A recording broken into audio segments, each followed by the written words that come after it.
көжектер.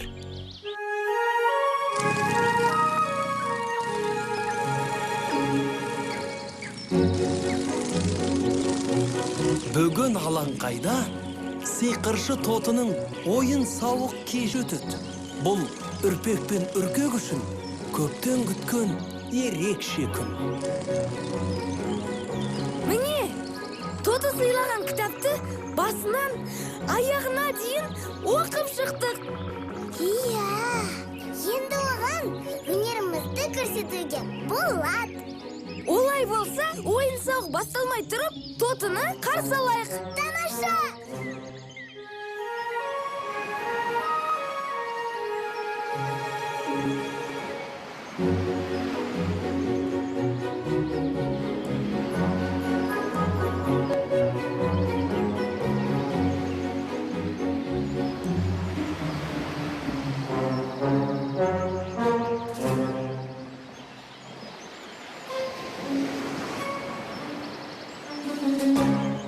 Тотының жүгі көп екен.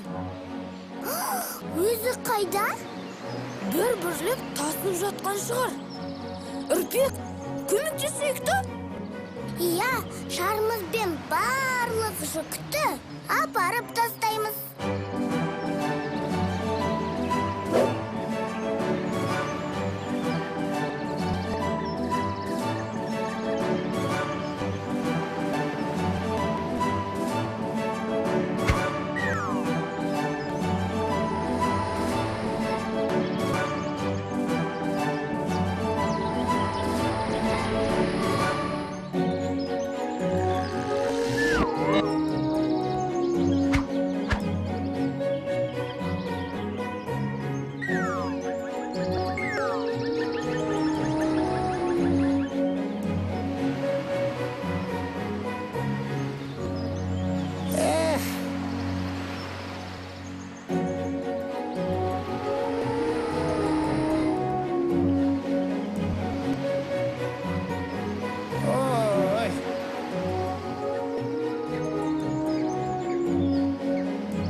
Hoş geldiniz.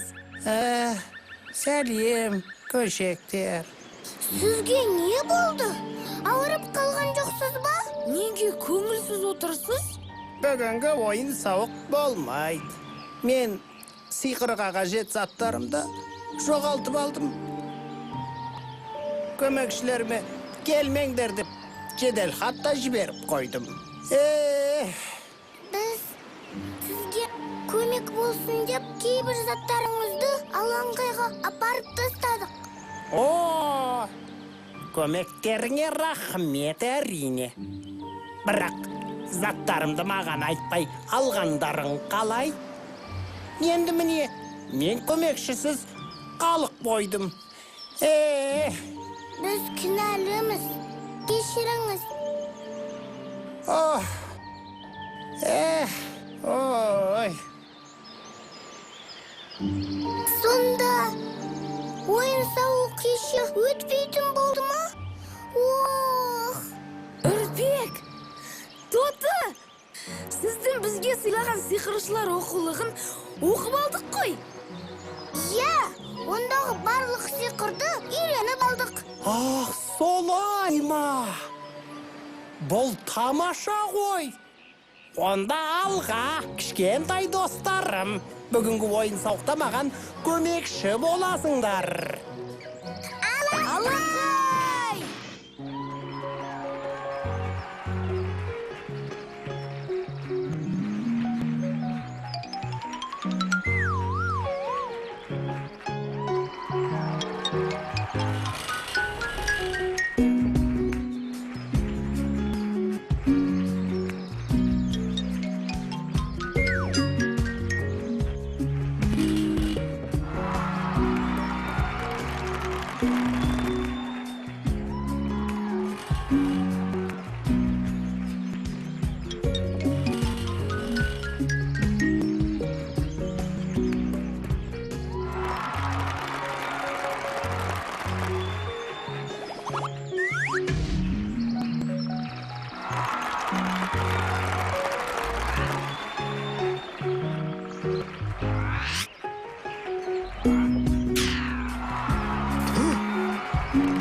Көмектерің үшін ризамын, достарым. Сізге де рахмет. Менің сенімді достарым. Бүгін ең үлкен сиқыр жасаған сендер. Біз? Қалайша? Біз тек көмекші болдық қой. Сендер бір кештің ішінде кішкентай көжектерде менің ең үлкен және сыйлы достарыма айналдыңдар. Ғажап емес пе? Осылайша көжектер достық үшін кішкентай көмектің де маңызды екенін түсінді.